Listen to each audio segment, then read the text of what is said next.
one more truck picture that you gave back to him yesterday. I found 3. I don't know if you gave it to him, but I found 3 in one picture.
This is an action entitled State of Ohio Plaintiff versus George Washington Wagner, the fourth, case number 2018, CR 155. Today is Friday the 4th of November, 2022. The defendant is present in court with his attorneys, John Parker and Richard Nash, and the state of Ohio is represented today by special prosecuting attorneys Angela Canepa and Andrew Wilson. Also present is Ryan Scheider of the Ohio VCI&I. We have convened here in the absence of the jurors to consider certain evidentiary matters. First of all, the court notes that prosecuting attorney Rob Junkin's not present. It was reported that he is ill this morning and unable to attend. In the court's view, that would constitute sufficient reason to postpone the hearing if one of the prosecution's team is unavailable due to illness. However, that hasn't been requested, I don't think. I'm not sure whether both sides wish to proceed without Mr. Junk. But I would hear from each of you. If everybody agrees to proceed without him, then we can do that. Otherwise, we probably would not do that. I probably would continue. So what's counsel's feeling on that? Yeah, Your Honor, Mr. Junk did contact all 3 of us here at the council table. He did indicate that he was ill and that his wish was that we proceed without him. I do have some reservations just because he is obviously counsel, but you know, his request is... Well, it's up to the people standing here, I guess, whether you're requesting a continuance. I've sort of tipped my hand there. I'm willing to grant a continuance of the hearing today, a postponement of the hearing today. Basically, just we have the jury coming in, but we can reschedule for Monday if the state wishes to. do the same, of course, for defense counsel too. I don't want to require either side to go forward without their full array of legal talent. So.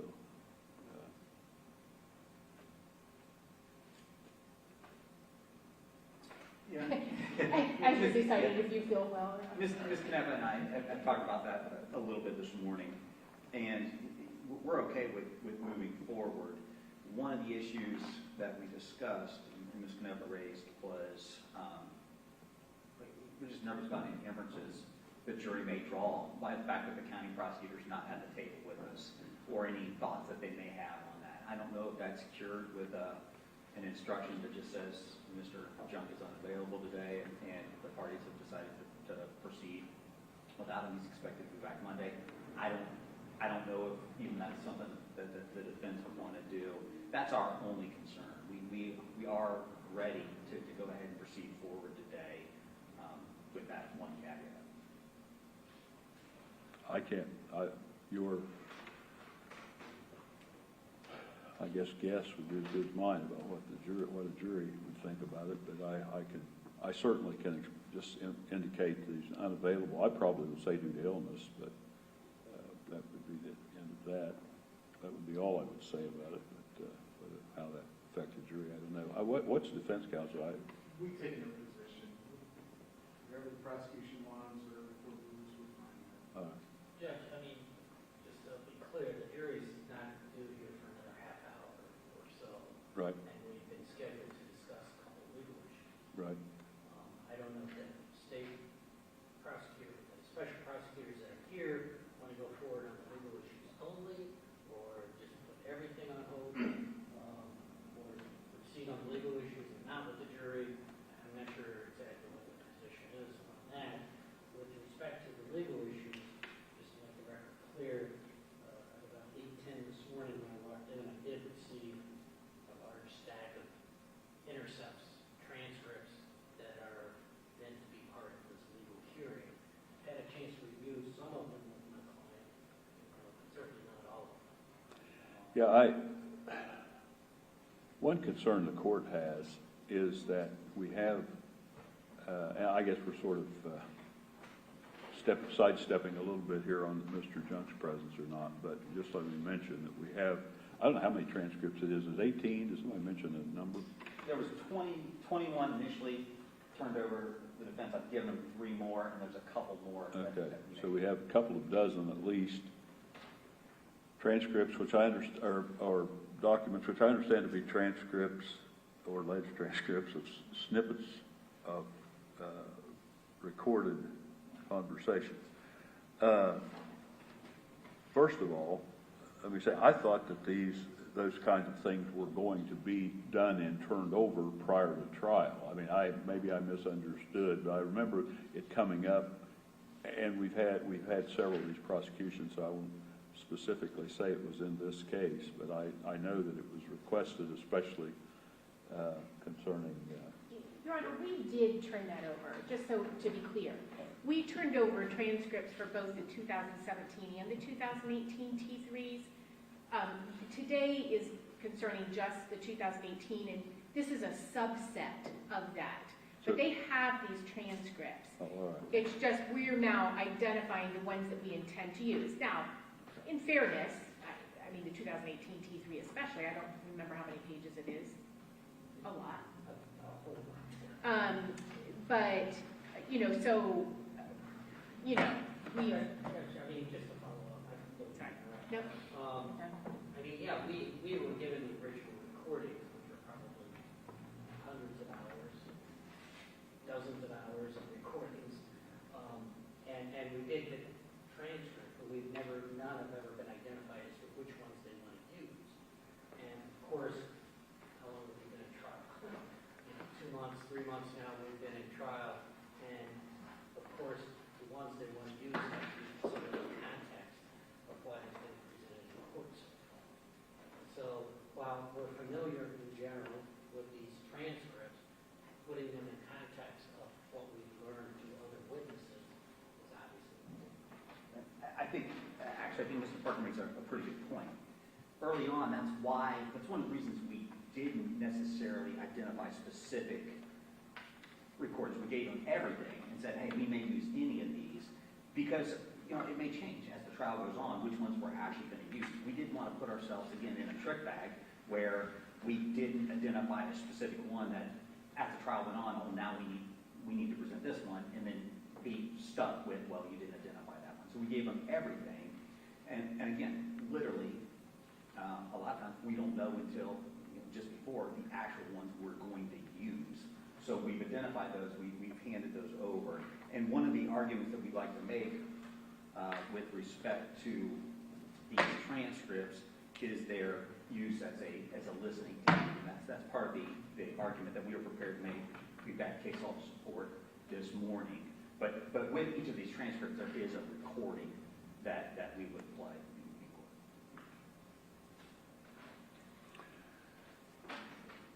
Well,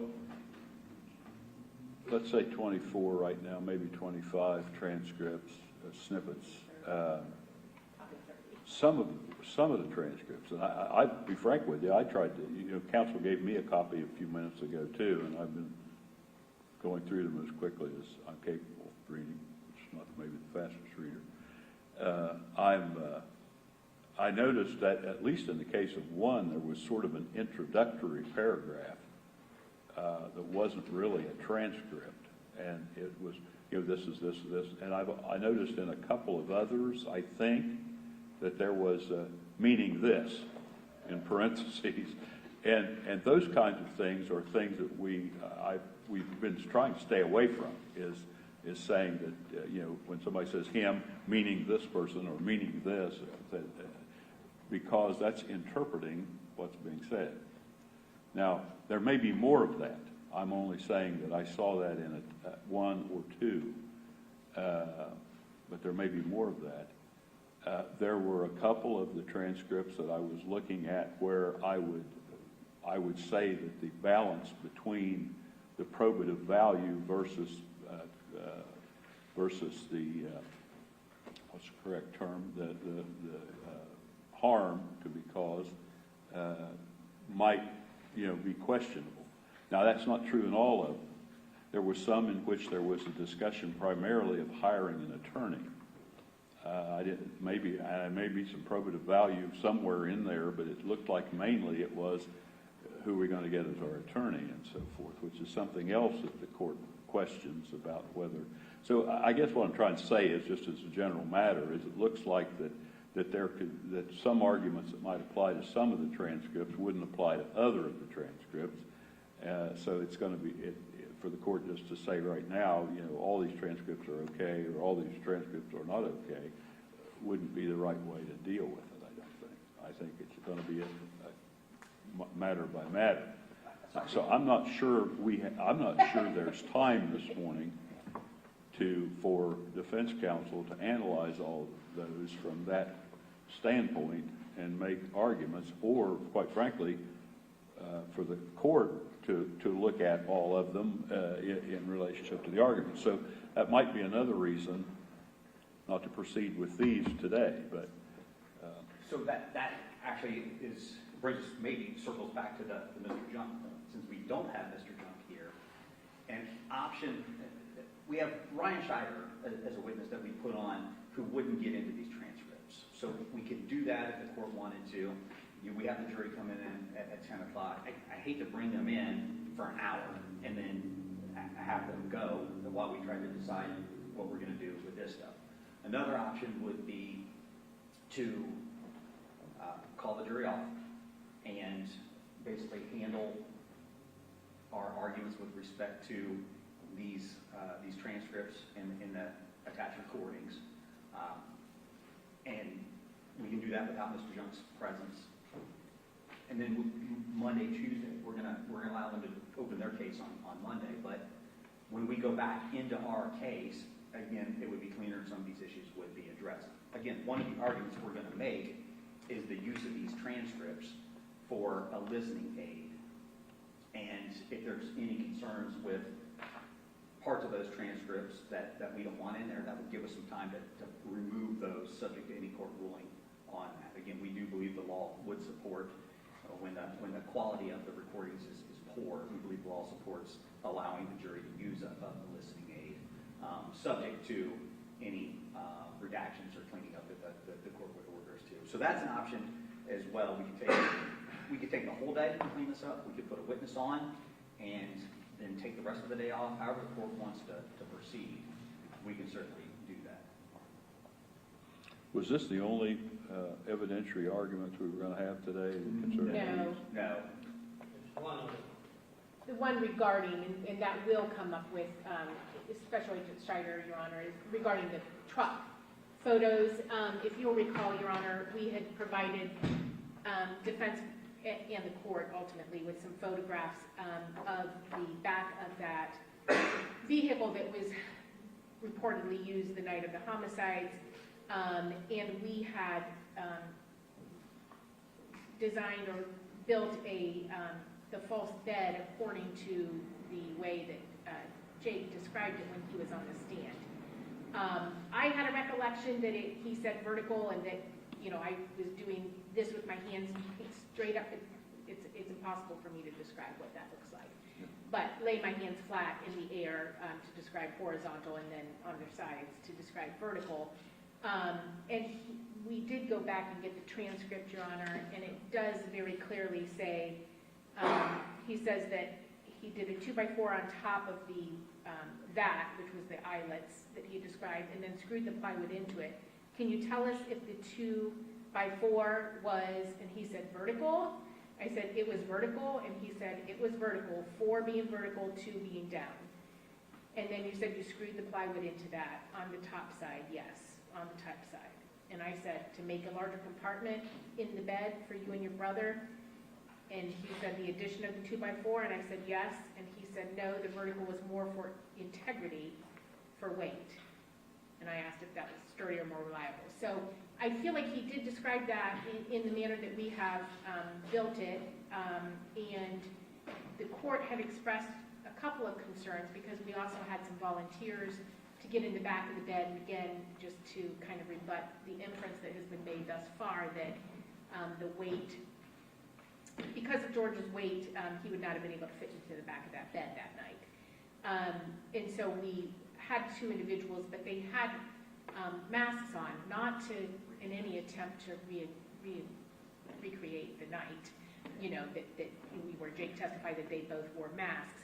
It was solely because they were undercover, and I think the police masks, or, you know, it said police on it. But regardless, the court expressed trepidation about that because you didn't want it to appear to the jury that we were trying to recreate that night.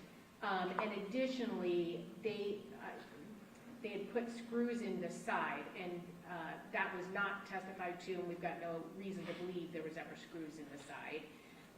The court asked if there were holes. At the time, I didn't know, and frankly, I didn't even look, but we just simply removed those screws. So it is now constructed in the way exactly as how Jake Wagner described it, and we had one of the same volunteers, but a new volunteer, and we took their weight and height, and they got in the back of the truck without masks on. So our request will be that we be permitted to use that. I have photos. We did provide those to counsel yesterday, I think, because we did it in the evening one night this week and gave it to them the following day. So that's our request with that. That would come up with Agent Scheider, so that would need to be decided, you know, if we are going to proceed with. And the state's position is to, on that issue at least, that you wish to proceed today without Mr. Junk to argue that point. Is that correct? To argue that point, yes. And the defense, as far as proceeding today on that issue without Mr. Junk here? That's their choice, Judge. Okay. We do have some things to say about the photos. Say it again. We do have some arguments Yes, about the photos. about whether they should be allowed or not, but that comes at a later point, I guess. We would like to address Your Honor, that. would you like to see the photos, or? Well, it's up to, We would like to address, whenever the court wants us to make our legal arguments, we're prepared to do so. We'd rather do it before the testimony. Well, certainly, yeah. all right. because it was the idea of having the jury up. I mean, the testimony wasn't to argue about, or was the testimony to argue about the admissibility, or is that what we're doing, that without the jury here? Is that correct? Okay. Yes, just that we'd be able to show it to them. And you wish to argue before the testimony, or? Yes. Okay, all right. Judge, we were providing, let's put some context into this. Last Friday, as I'm sure the board will remember, Jake finished his testimony. After, I think he was on the stand all year ago. And so whenever he finished Friday around 4:30 or so, court adjourned, and the prosecution came up and handed Mr. Nash and myself a stack of photos and said, "These are for you." And so that was the original version of this demonstration that we put together. We brought it to the court's attention, I think, Monday morning, and I think there was a consensus that there were problems with the way it was done, and so they have gone back and now redone it, basically, and handed this new stack of photos to us yesterday. So here's our position, Judge. One, Jake never identified this experiment. The initial experiment with the plywood and the 2x4s and this truck, he did describe it during his testimony, but they had these pictures available during his testimony. And they did not have him identified to say, "Jake, is this the way you built the truck?" And they certainly never gave them to us to allow us to cross-examine him about, "Jake, is this the way you built the truck?" And the carpenter. So that's a problem, because they're going off his testimony when he was clearly available to identify it or not. They had it in their possession. They did not give it to us. And now they want to use it as if it's accurately built. And we're simply not going to stipulate to that. I don't think the court should accept that. Number two, we learned yesterday more about this truck from Katie Wagner. This truck was recovered last year, what's it, 2021, more than 5 years after the crime, or about 5 years after the crime, I guess.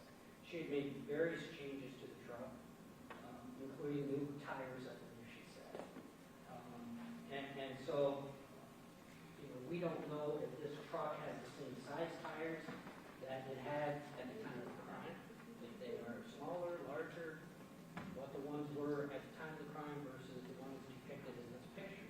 So that's a potential problem. Jake did testify that he had placed, I believe it was about a dozen bales of hay on top of this piece of plywood that he put on the back of the truck, allegedly. I'm not a farmer, I don't pretend to be one, but I do know that bales of hay weigh a certain amount. And I'm told 40, 50 pounds is not unusual for a bale of hay. And so if there are a dozen or so bales of hay on top of this, it's not depicted in their demonstration. And this piece of plywood is approximately, I don't know how big it is, it fits in the back of the bed, basically 4x8 roughly, 4x7 or 6. But this isn't an accurate description, considering the absence of any hay whatsoever, and how that would be secured into the truck, because there is, just looking at this, maybe a 1 or 2 inch lip. And so, these are concerns about all of this. And the timing of it is, Jake literally walked out the back door, was done with a week's worth of testimony, and was never shown this to say, is this the way you did it or not? Let me ask the state here, was there some reason why, when we had the person here who built or allegedly built the contraption, why he wasn't asked any questions about these photographs? Well, Your Honor, there was no reason, there was no intent. This testimony that I got was on direct, so it was day 1 of his testimony, not day 4. And, so, again, they had every opportunity to cross-examine him on the way you're describing that, how on earth would it be able to hold up or whatever. We simply built this according to that. And again, this is a we could have done this in our rebuttal case. There's no requirement that we do it in our case in chief. There's an ability to do it. So it was not an intentional thing. And again, I specifically asked how it was built on direct. They had every opportunity to cross-examine on those details, and they did not. And again, he described it was either straw or hay. He did not know which. And that's not relevant. That may go to weight. He can argue that in closing arguments that this, doesn't hold up to, whatever inferences that we're asking the jury to make. But, they have raised this inference of his weight and an inability for him to fit into the back of his vehicle. So we should be permitted to demonstrate that that is, in fact, not correct. You still are in your case in chief, though. You're not in your rebuttal case. Yes, we are. So, Yes, we could, as this court knows, we could wait until they put that. They've got several weight documents that they've provided to us, and photographs and stuff that they've been, doing, which is why I wanted to know how he made this, because if he had, put it across underneath the eyelets, just a piece of plywood underneath the eyelets, if he had put the piece of plywood on the eyelets, or he told us he used a 2x4 and did it vertical, which just gives it more room underneath there. So we felt that that was worth pursuing, which we did. So, they certainly are free to do the same things. So I don't.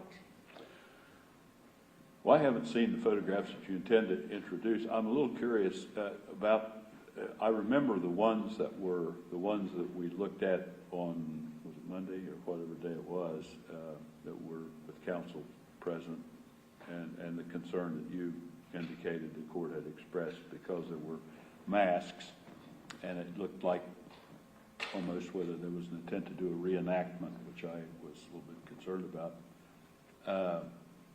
But also, as I recall, there was not just photographs of the constructed thing in the bed with the plyboards and so forth, but there was some indication of shooting positions and all of that. Oh, you mean underneath the truck? I'm sorry. Go ahead, Joe. Well, no, what I was going to say is there were some people lying under with the rifles and so forth, and counsel here has mentioned that there's new tires and now on the truck and all of that, and I don't see how you could know. Yeah, Your Honor, first of all, we did not have anyone have a weapon in their hand. Nobody had weapons in their hands when we took the first Okay, pictures. well, they're just laying But they there. were underneath it, Okay. again, just to show that there was clearance. We did not do that this time, quite honestly, I think because we forgot. But we did not redo it this time. And so we won't be seeking to do that. So you're not going to be showing people under the truck, just under, but you are going to be showing people under the plyboard. Yeah, and I can give the court a copy of what we have if you would like to see it, just so. Your Honor, the sole limited purpose of this evidence is to rebut the inference that the defense has raised that it is impossible for somebody who was as big as this defendant, along with his brother, to get into that truck. So we were very conservative in the way we set this up. You'll see again that the plywood actually dips down below the lip of the truck, and the two individuals that we used are both significantly bigger than this defendant would have been and his brother would have been at the time. So we were very conservative with respect to how we loaded up the truck, solely to rebut the inference that it's impossible for people this size to fit in the back of that truck, close that tailgate up, and have room to go. Yeah, another point I forgot to mention earlier is the thinking back on Jake's testimony. I believe his testimony is that he was in the back of his bed for the time it took to drive from Peterson Road over to Union Hill Road, which I think is about 20 minutes or so. And then he was in there the same amount of time after he claimed he was driving. And so, the pictures we have with the tailgate down, I don't know if there's a video of them or not, if they were in there for that amount of time.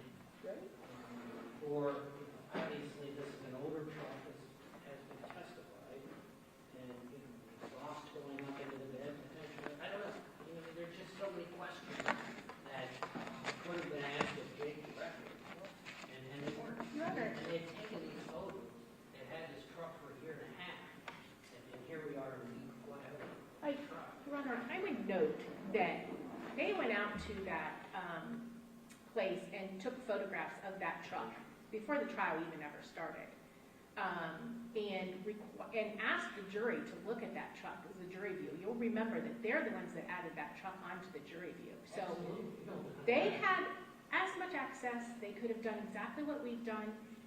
They did not. They stayed away from questions of Jake on this for reasons I can't answer, but their argument right now is raising the very argument that we are seeking to rebut.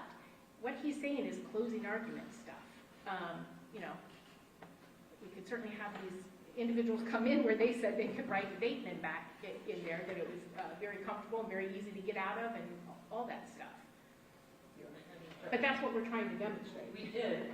We requested for months to go out and inspect the truck because we're entitled to. And that was delayed.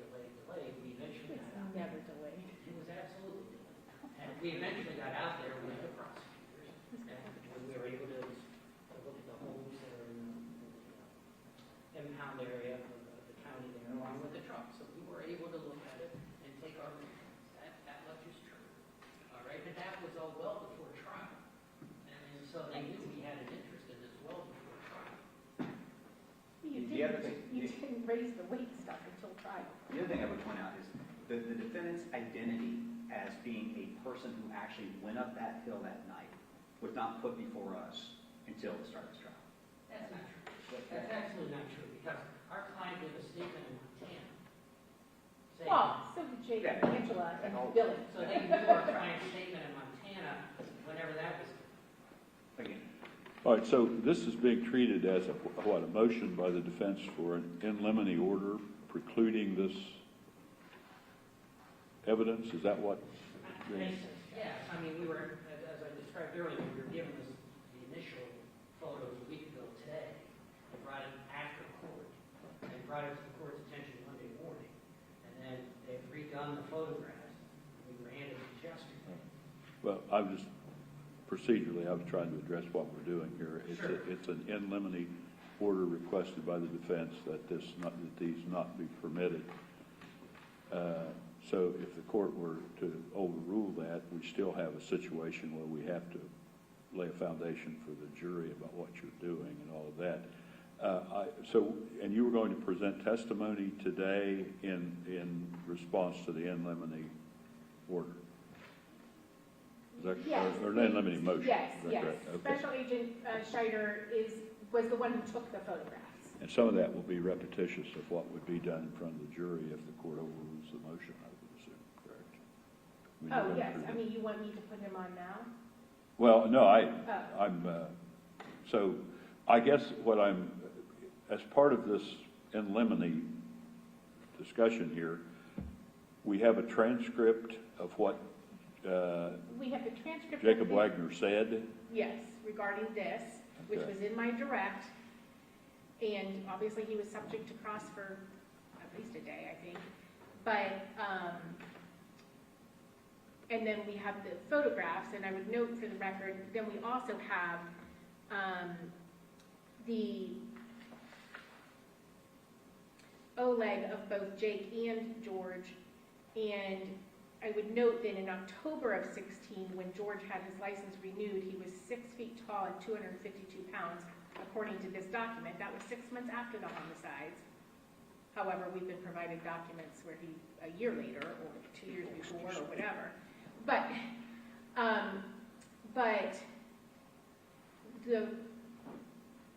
the smallest of the two individuals that we used are bigger than George was, and George is bigger than Jake. So the second individual we chose is bigger than George. And again, Your Honor, I mean, if this was an issue for them, if their argument is going to be George is too heavy to fit into this, too big to fit into the bed of that truck that night, which I'm gathering from their responses that is exactly what they're saying, then we absolutely have a right to rebut that defense. So, you know, I mean, again, they had him on cross. They could have asked him any number of questions about this. And should have. I just don't understand why the state didn't show him the photograph and say, Because we didn't have it. Is this the way you do it? Because they had the photograph. We didn't build it until after we asked him, days after we asked him. He was still on the stand. Thursday, when we had the day off of court, is when we did this. Exactly, and he was on the stand all day Friday. It would have gone beyond cross for sure, because you guys didn't touch this. You didn't try. You didn't touch this. You didn't provide this to us. You had his testimony. But we didn't have the photographs you had in hand. I didn't have it when I was questioning him. Well, it's in your office or in the camera and not yet printed, but you took the photos on Thursday. And he was still on the stand on Friday. I didn't have there was no, These Required guys, it. whoever took the pictures. you did not cross him on how that was built. That's right, because I didn't have these photographs. Well, you had his words, just like we did. These words aren't worth much, are The I think they are. subject to the foundation being laid, I'm not going to grant an order. I'll deny an unlimited motion to exclude these, but it will, of course, the officer will have to testify. The jury should be given, I think, a cautionary instruction that they're to assign whatever weight to this that they feel is appropriate. And one of the things they may consider is whether this construction is supported by the testimony as they recollected of Jacob Wagner. If they find that it is not, they may afford as little weight or no weight at all to this documentary evidence, is what I'm calling this. So now we will then be calling the jury up. I frankly am going to give you one more shot at this. I don't care. We can have the jury up and go ahead and present this today, or we can call them up and I can indicate to them that Mr. Junk is unavailable due to illness, and therefore we are not having anything presented to the jury today, and bring them back Monday. It doesn't matter to me which way we go with that, but I would require the waiver of both defense and the state before we would proceed today with Mr. Junk absent. And frankly, let me also say to defense counsel here, since you've been presented these things today, that would, in my view, if you wanted the weekend to study them, that would be sufficient too. So it's... That's actually the position we'd like to take, Your Honor. And I think the state was prepared to argue something about transcripts. Transcripts are permitted, they're not to be admitted as evidence, but they're only to be permitted or allowed as a listening aid so long as there's not a disagreement between what the defendant thinks is said and what the state thinks is said. Just like the state didn't know what they were going to use, we didn't either. And so we've just now been given approximately 30 pages or 30 different snippets of transcripts. And the other thing is the rule of completeness. There's about 412 pages of transcripts. So the rule of completeness would allow additional transcripts to be admitted if it puts what the state wants in context. And so I think that additional time, we'd like to have that just to review what we can get here today. And maybe, if these were numbered or something so that we would have a shorthand way of referring to them whenever we argue about them. They are. Okay, all right. They are. Your copies are, mine aren't, are they? Or Yeah, if you look at the top. There's a call number, Your Honor. Oh, okay. So we haven't attached exhibit numbers to them yet, but there's a call number that identifies All right. each one. And Your So at Honor, least we have something to refer to, because I think that the potential objections differ from one to another.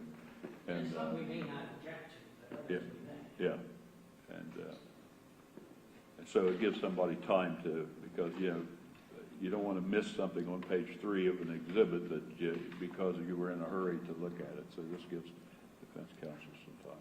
I guess that would, in fairness, it would seem to me that would be the best way to look at this. I think allowing, provided that some foundation is laid for these, allowing these is probably the direction the court's going to go.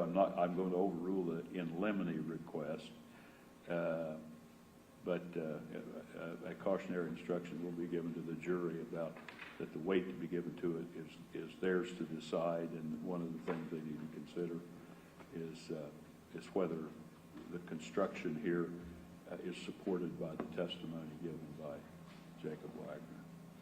Your Honor, the only other thing that I would add with respect to the transcripts as a listening aid, obviously, your concerns with any introductory type commentary at the top of a transcript needs to be addressed. Clearly, we would redact that. There is a case that I would point you to. It's State versus Jones out of the 4th Appellate District here. State versus Jones. It's 2005, Ohio 768, or Ohio Appalachia 745. Again, it's out of Highland County. It's a February 18th, 2005 case where it addresses this issue. And as a matter of fact, in this case, the Court of Appeals says that where the medium used to record a suspect's confession is of such poor quality that a transcript is required as a listening aid, the transcript should be provided. And if the judge is going to do that, the judge should issue an instruction to the jury that obviously the recording is the best evidence, but specifically in this case, the court said exhibit number 22, which is a transcript of the videotape interview of the defendant. I'm instructing you that the transcript is not a complete transcript of the videotape. Further, this transcript is to be used by the jury as an aid in determining the content of the videotape, the videotape interview, if you so desire. So again, if the judge is going to allow transcripts to be used as listening aids, clearly we would support an instruction that lays out that purpose. And then if there is a dispute with respect to whether or not the transcript is accurate, obviously that's an issue that can be raised. I think what I suggest is maybe we pick a couple of the transcripts in the recordings, send them back to the judge so we can do a sampling to see. It is very hard to hear. You'll see those transcripts are fairly conservative, where it gives a U-I in a lot of spots, which means unintelligible. So they were pretty conservative with the way that they did it. So however we want to proceed so that it's smooth when we actually try to go do it. That's what we're doing. I mean, if the state thinks they're important enough to use, I think we need to listen to all of them. But I think the way this works is we get them, we look at the transcript that they have, we listen, we determine whether there's an issue. If we feel there's an issue, then we turn that over to the court. So the court is not required to listen to every one of them, but only to resolve any issues that we have in regard to what we see. That's the law regarding listening aids. As far as, and I'm not familiar with the Jones case, but it sounded like whether or not the transcript actually goes to the jury turns on whether or not there's a poor quality of recording. And so, again, we would have to listen to it to determine whether that's an issue. But first, we need to actually listen and see if we agree with what the state is proposing in the listening aid. And if we disagree, then we present that to the court to resolve the issue. That site was 2005 Ohio 758. 768. 68. Yes. And again, it's a 4th district out of Highland County, February 18th, 2005.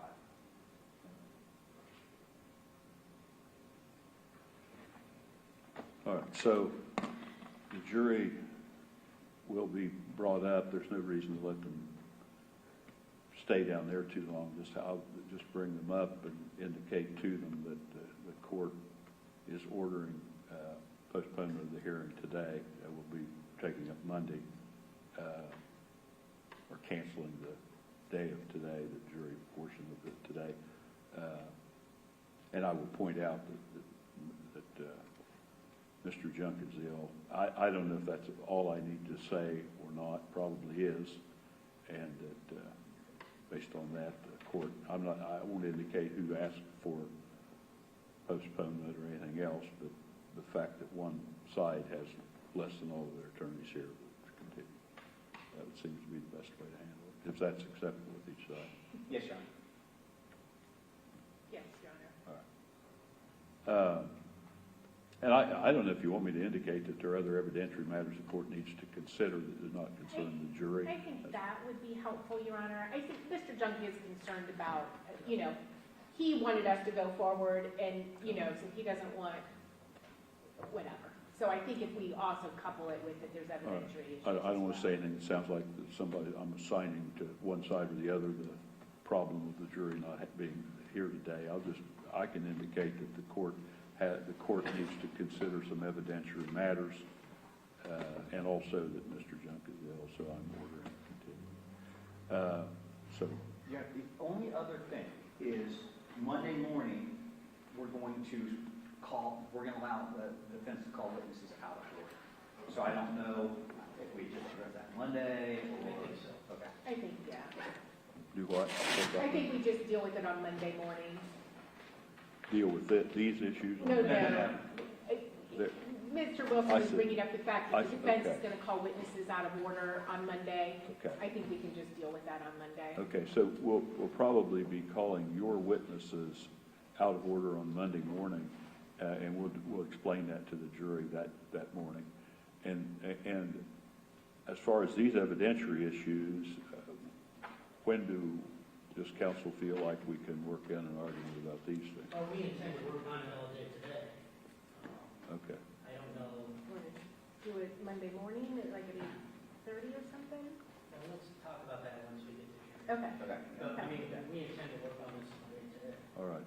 See If you'll all be, these things or not. if you'll be providing me with something to listen to those with, I can be listening to them today too, although I understand your argument that if it's not a problem, I don't need to consider it, but what else do I have to do today other than listen to tape? So if you provide them, I'll be listening to them. But I do want council to look at, you just about have to read them line for line, because there might be something in the middle there that says meaning this, or if there's any of that, I'm sure that, you know, there may be. I saw, I think, one or two of those in there, and I don't know how many others there are, and that, of course, is something probably that unless both attorneys, both sides agree that explanation should be in there, then it probably should not. Yeah, I think, and Your Honor, I should have caught that. I think that only applies to a few of those in there. Not very many, I don't think. Yeah, and it's at the beginning where it just was like, you know, here's what it's about. Do you want us to transcribe this type thing? So those should have been removed. All right, so, is Terry in here, or, Do you want me to go? she Jason, available go. from here right now? Sure.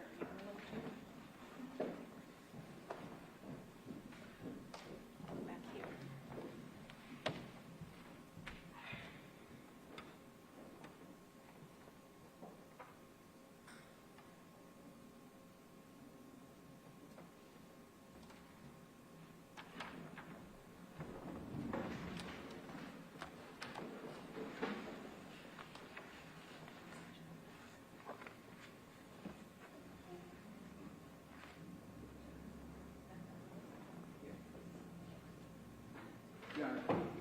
Mr. John, just send a text. He would prefer not to mention that he's sick. I think Okay. that's an issue.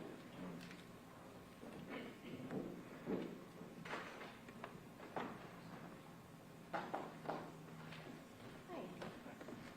We need to have the jury brought up.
You may be seated.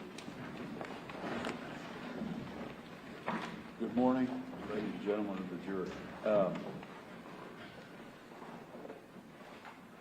Sometimes in the course of a trial, evidentiary matters come up for the court to consider. The court has to have sufficient time to consider those. This is not the responsibility of either party here. It's the responsibility of the court to make sure things are addressed in the correct and timely manner. And there's a certain order of things that the court has to follow to make sure it's done correctly.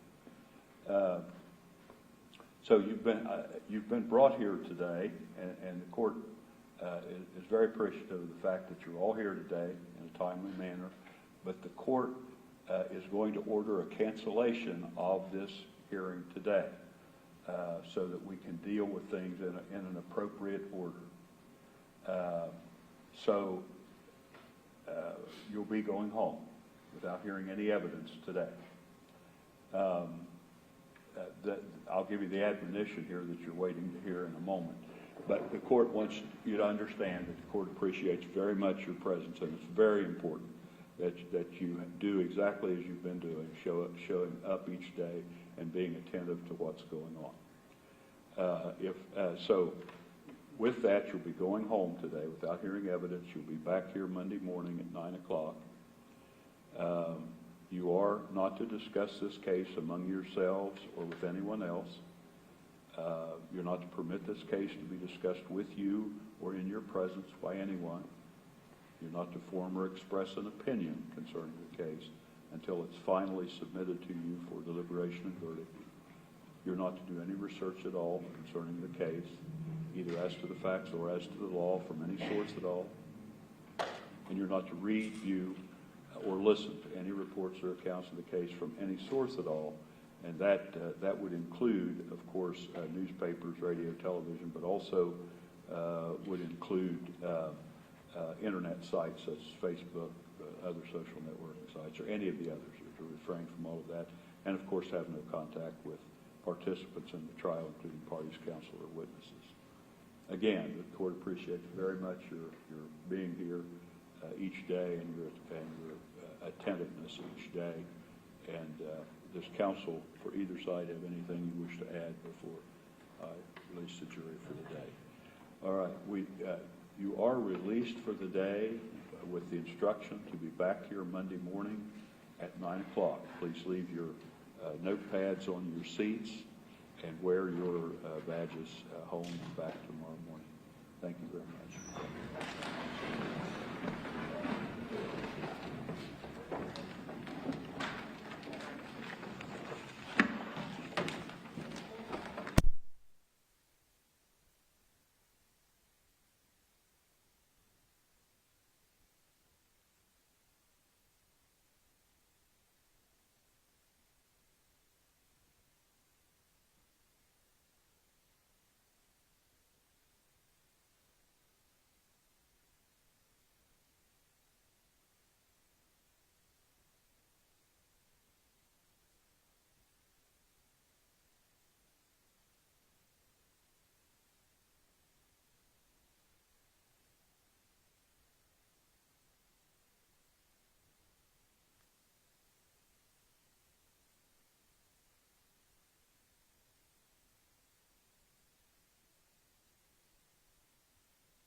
know if we gave it to him.